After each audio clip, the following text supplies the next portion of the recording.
This show, what is it doing? The show is perfectly blending all of these major stories together, and I am not okay. It's too good. How can it ever get any better than this? I don't know. Guys, help me. The penultimate episode, I just watched it, X-Men, episode 9, Tolerance is Extinction, part 2, and I have so many things. I'm overloaded with things to talk about, so... I think we gotta start with the end. So I'm just gonna say, spoiler warning, because we are gonna start with the end of this episode, because I need to talk about it. I don't know if you notice, I am wearing my Wolverine shirt. I actually have a whole Wolverine outfit. I'll show you the bottom portion at near the end of the video, if you would like to check that out. But I'm wearing this for a reason. And I think you all know what it is. We went full Fatal Attractions. For those Fatal Attractions theorists out there, if that's you, if you were one of the people sitting at home who said to me, Amanda, what about Fatal Attractions? And I said, I don't know. Seems too big. How could we possibly fit Fatal Attractions? We had E is for Extinction. We have Operation Zero Tolerance. We already did Inferno in one single episode. There's no way they're gonna do Fatal Attractions. And then they did Fatal Attractions. So Gold Star, if that was you with that theory, and you were saying, you know, the EMP is the same, and this is definitely a Fatal Attractions thing, I'm very impressed. Good job. You got it. Literally, this is so Fatal Attractions, too. It's a 1-for-1 with some of the panels. I mean, that final shot here, I went back to look at X-Men 25 and look at that panel, and it is, wow. It is exact. Except his shoe is like kind of, his boots are kind of broken, so you can see a little bit of his feet. I think they did that. I think they were like, we know who we're appealing to. Get those Wolverine feets in here. So that's a little bit different. But other than that, it is pretty much a 1-for-1. It's very impressive. And there's some other 1-for-1 things. There are some certain lines here that are also a 1-for-1. Charles's response to what's happening is exactly the same response that he has in the comic, word for word, which is pretty cool. And there's some other parts in Fatal Attractions that are kind of a 1-for-1 for panels in terms of the story as well, which is also very interesting because although Fatal Attractions, like I said, it did feel like a big story, and I was like, I just don't know how we fit it. They did fit it pretty beautifully with the idea of Magneto feeling guilt around sort of what happened in Genosha, so that's this kind of the stand-in here. And I gotta say, I love it. It actually, I think, works even better. I just love that this show is taking so many things, blending them together, and making it work so seamlessly. And I feel like most of the times better than the comics.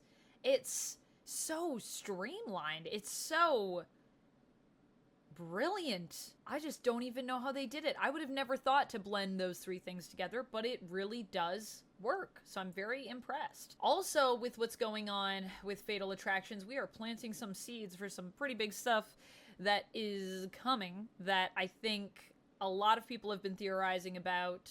And I've been saying, I don't think it'll be this season, but maybe next season. And one of those big things was Onslaught. I mean, Onslaught kind of stems out of Fatal Attractions. So I think we might be seeing more of that planted next episode. But I also think that Charles even going into Magneto's mind here could be all we need, really. Because we already kind of got that. So I don't know. I think this is the road to Onslaught, though, and we're on it. Also, everyone has new costumes in this episode.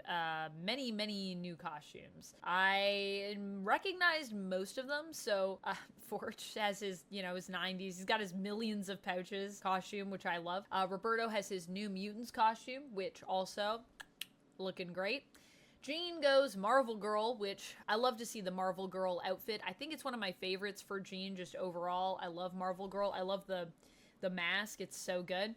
Cable is going with his uncanny sort of costume, his yellow and blue, like X-Men costume, which I feel like a lot of people have mixed feelings on about that costume, but I just love that it's, his dad giving it to him, and he's like, you gotta change your costume, part of the team. It's pretty cute. It's pretty cute, I gotta say.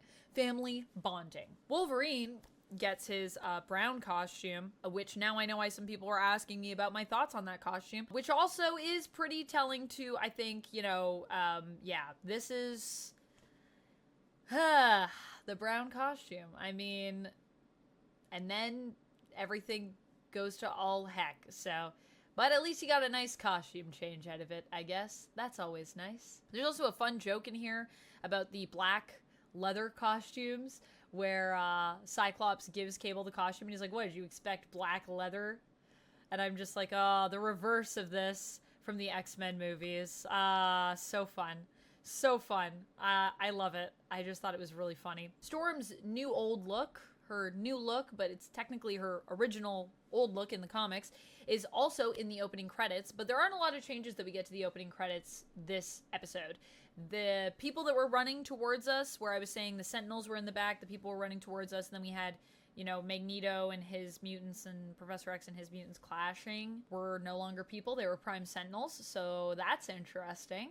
No more Nimrod in this one, but Nimrod kind of comes and goes, so that's interesting as well. We also get some cool stuff happening with Bastion in this episode. Bastion is established as being a mutant because we find out that Cerebro actually picked him up. And if you'll remember in the last episode, one of the things we were talking about is that Mother Mold talking to him about being like the strongest mutant. And I was theorizing that what that meant was that Bastion was the strongest mutant and is a mutant, which would be fascinating because now he's not only a Sentinel, but he also is a mutant. Kind of is a conflict. And I wonder where that could lead us, or if Bastion will just completely be defeated.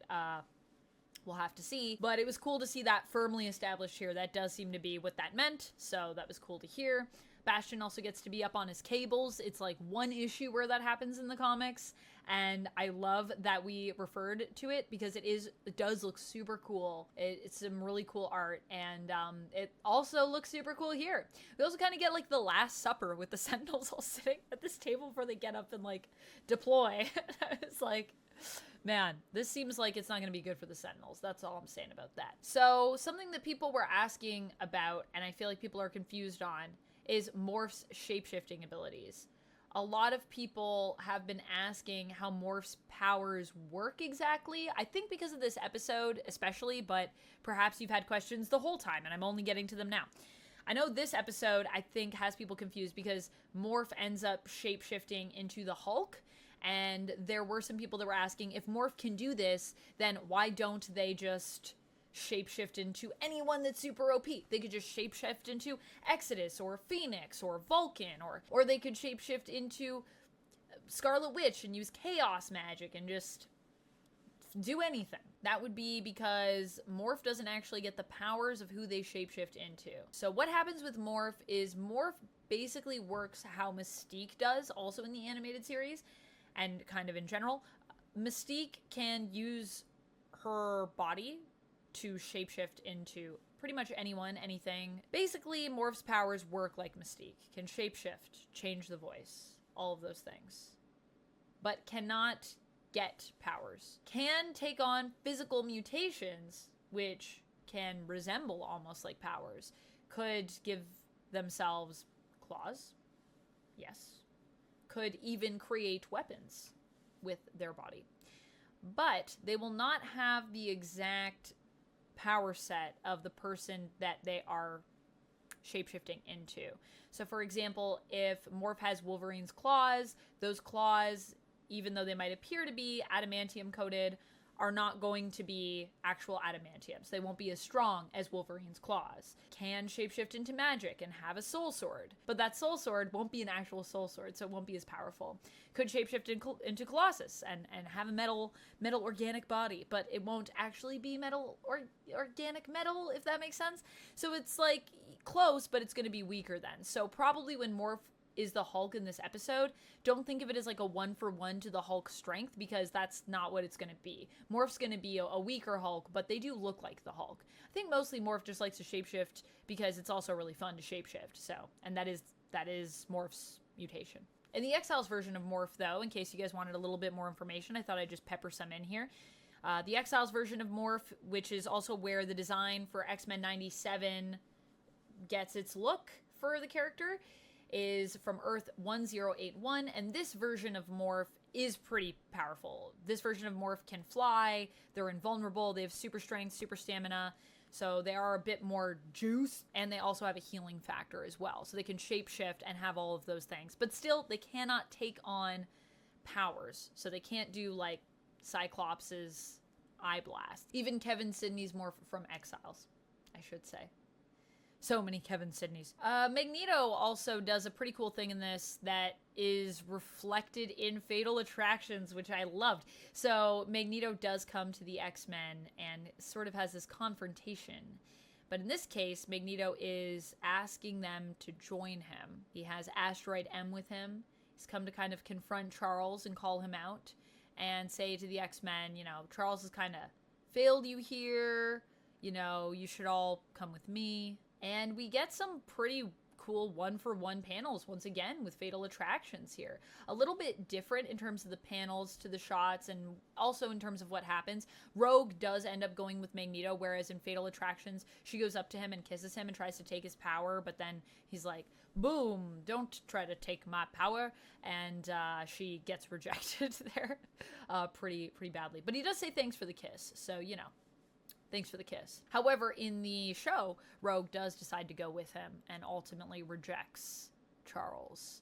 And also, I feel like it's very fitting, leaves Gambit's coat, which she's wearing, behind.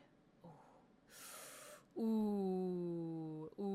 It's just symbolic of Rogue sort of having this shift once again, which I really find interesting. Also, Storm being like, don't turn your back on family. I was like, no. And Sunspot also goes with Magneto. Now, both Rogue and Sunspot can fly, so therefore they are allowed to go with Magneto because it seems like Magneto does not wait for anyone else to volunteer. He takes Sunspot and Rogue and is like, all right, well, bye. And I was like, I guess those that cannot fly need not apply. At the end of this episode, obviously we end with Wolverine losing his adamantium. Pretty crazy stuff. There's this whole fight on Asteroid M. There's also a whole thing that happens with Jean fighting Cable, who is being influenced by Mr. Sinister, and she says goodbye to Scott psionically. She reaches out to him and telepathically says goodbye, which implies that maybe she's about to die again. So there's a lot to unpack. So what do we think is going to be happening in the final episode and leading into season 2? Well, I think Onslaught might be headed our way in season 2 because of Fatal Attractions and kind of what's being planted here. I don't know if we'll see Onslaught next episode, but hey, I didn't think we'd see Fatal Attractions in one episode, and we seem to pretty much have got that. So who knows? Maybe we're gonna do one episode of Onslaught. At this point, anything feels possible to me, and I probably would be down for whatever they're going to do. We also seem to maybe be planting a potential seed for a conflict between the Phoenix and the Shi'ar, because I have a theory that Jean is not going to die, but is actually going to channel the Phoenix in this moment and be saved from death, and then that Phoenix will be able to defeat Bastion, but then the Shi'ar might be around Earth, and we already know the Shi'ar don't like the Phoenix. I know we already did Dark Phoenix Saga, but they have put Jean on trial more than once, so something could happen out of that, maybe leading into next season. Or perhaps Maddie has been laying latent within Jean. I kind of had this theory. I didn't really talk about it in my last episode review. I talked about it on a collab stream that I did with Sasha on her channel on Casually Comics. If you haven't checked out Casually Comics, by the way, you should definitely do it. Sasha, she's amazing. It's an amazing channel, and I just love going over there to talk comics with Sasha. I actually texted her right after I watched the episode. I feel like she's been blowing up my phone with, we're just back and forth about things, and I'm very excited to read what she has sent me. But what we were talking about over there is this idea of of Jean having her hair up and her hair down in the last episode, and what does that mean? And I had a theory that it could be that when Maddie died, she actually psychically imprinted on Jean, or in some way lives on in Jean's mind, perhaps. And this could also be why Jean has been tapping a lot into these other memories and going into all of that, or it could not. It could also explain why Jean has had her hair up and down. Could be that Maddie is within her. Or it could just mean that now that Maddie's gone, she can wear her hair however she darn well pleases. That's also possible too. We'll see. But it would be really cool to see Maddie emerge in that final moment, perhaps. Powerful. Also, I think Apocalypse might be next season. We still have that shot of Cable fighting Apocalypse. I don't know where that's from or when that's coming in, but we only have one episode left. So I don't see it happening in the next episode, but like I said, anything feels possible at this point. So maybe it'll be the teaser for the next season. And I feel like Nightcrawler will hopefully be safe. Someone tweeted at me to remind me that yes, Nightcrawler is killed by Bastion, and obviously I've been really loving Nightcrawler in this show, so I would be very sad if Nightcrawler died, but that is a thing that does happen in the comics. I was aware, and I didn't want to think about it, so thank you to that lovely person. We'll put the tweet up here for reminding me of that awful, awful thing that happened. But Nightcrawler is on Asteroid M and Bastion is on Earth, so I feel like Nightcrawler's pretty safe. Hopefully. I'm also wondering at the end in the credits, there's that final box that hasn't flipped. I don't know if it means anything. Probably it doesn't mean anything, but I'm just wondering if maybe in the last episode someone will be introduced that'll flip the box for the data card, or if that'll be nothing.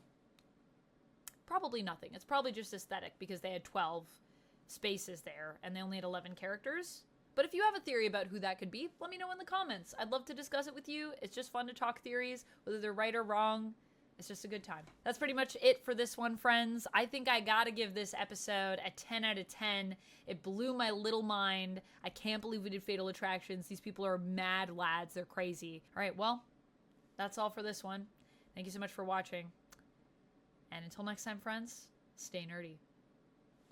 Also, here are my shorts. You guys want to see them? Boop, boop, boop. There he is. Bub, bub, bub. Keep walking, bub. With his claws. Oh, his claws. Rest in peace. All right. See you next time, friends.